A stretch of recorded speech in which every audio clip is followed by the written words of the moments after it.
Okay, so today's class will be on an intermittent blown fuse. If we look at the top right here of the multimeter, we can see the display.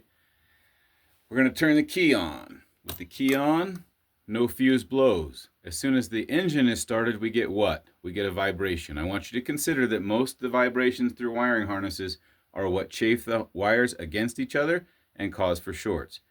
I've rigged this up with I used a sex toy, so check it out. As soon as you have vibration, your fuse blows. So that allows for a continuity between these two contacts. And yes, I ordered it for this purpose. So when we turn it off, it goes back to open lead. So if we were to do that and reset the fuse, which we can do, the fuse will blow again until it vibrates. So when we look at doing a harness or securing it or putting it, in its place, we want to make sure, here we try again. Right now it's open lead, no continuity to ground. I have one of my multimeter leads on the fuse panel and the other is on ground. We have it set into continuity. We're checking for a path from power to ground. So we turn the key on and we don't blow the fuse. Wait a minute. So the customer, his complaint's going to sound like this. It only pops the fuse when I rev the engine, or something happens that shifts the wires. So check it out.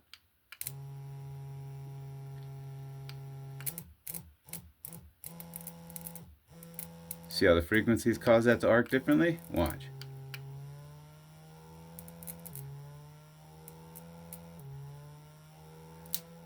And now we have no fuse. So what I'm trying to get at here is to diagnose this, how do we do this? Well, what we would do is we would turn the key off. We don't need to burn up any more fuses. We turn this off as well, the engine, right? So now we're back to open lead. Usually what you'll get is you'll get 2 or 3 strands that will arc and they will connect and you will have a path. But what if it doesn't blow? To be able to check this with a multimeter, I could simply go through and just touch different spots within the harness. And I wouldn't even need to know if this was inside of the loom. I wouldn't have to expose all of this, but I could simply touch here, here, here, here. And you could disturb this a little bit, but I wouldn't do much.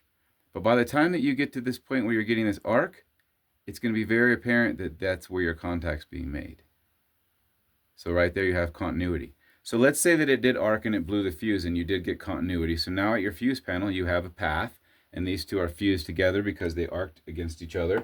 How do I diagnose how to find that open in the path? The only thing I have to do is take my multimeter right now, as it stands, in this position, with the same power and ground setup, keep it here, and then go into an audible setting. What I would do then is I would go through the harness. This is the Fluke 233A. Share this with your friends, man. This is a good meter, and if put Joseph on the code and see if we can't get you guys later on a cheaper price. But let him know that I'm telling you about it because this is the meter that wins the game. So I come in here and I touch this and I got an open. So I can tell in my harness that that's my spot. Now, imagine you have 53 feet of harness. That's a difficult task. So if you can use this meter to be able to track that down in a failed state, right now it's open again. If I change this, it would not pop. But I make this repair by separating these two wires. Let me grab another fuse. This won't take but a second. We've got to make sure too that we're working on our ability to sometimes persevere through, moments where we're not being stimulated. I'm not doing that on purpose, but I think it's something that has been recognized. Good students sometimes have to deal with instructors who have to change a fuse. So we've got a new fuse in here. We've got both those wires separated, and I'll turn the vibration on with the engine, the vibration that's included. You can hear that. And we no longer have a path. So our fuse won't blow, and it doesn't, right? So now we can turn on our loads. So when we have intermittent shorts within a harness, we always want to take note that it could be just something shifting within that harness, but we want to catch it in a failed state, because can you imagine trying to figure out that path? You'd have to pull out the whole harness unless you used a systematic approach like this. I didn't go grabbing everything before I started. Somebody brought it to me and said, when I start the engine and run it, it dies, or this fuse blows. It might be that fuse doesn't blow until they run it, and then when they jump that power, they notice they can run the engine, but then When they turn the engine off, it makes a path again.